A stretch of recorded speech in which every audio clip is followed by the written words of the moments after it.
এখন সেউজীয়া হাবিত বাস কৰিছিল এটা মৰম লগা কেটেলা পহু কণ্টকৰাম। কণ্টকৰাম, আমি বৰ অসুখীয়া। বেটা, আহাৰ আনিব নোৱাৰো। মা,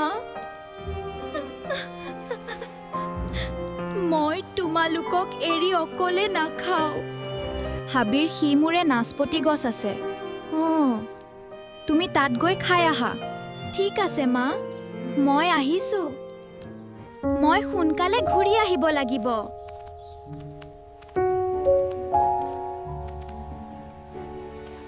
ৱাহ, ইমানবোৰ নাচপতি। মা দেউতাৰ কথা মনত পৰিছে।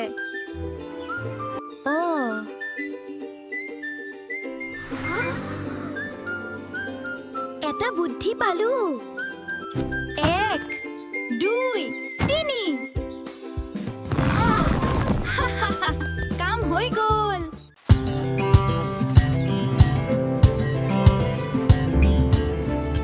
ৱা বেটা, তুমি আমালৈও আনিছা। তুমি বৰ বুদ্ধিমান।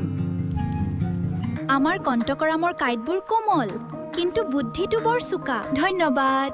এনেকুৱা ধুনীয়া ধুনীয়া ভিডিঅ' পাই থাকিবলৈ এতিয়াই তলত থকা ছাবস্ক্ৰাইব বুটামটো টিপি প্ৰাঞ্জল ছাৰক ছাবস্ক্ৰাইব কৰি লোৱা।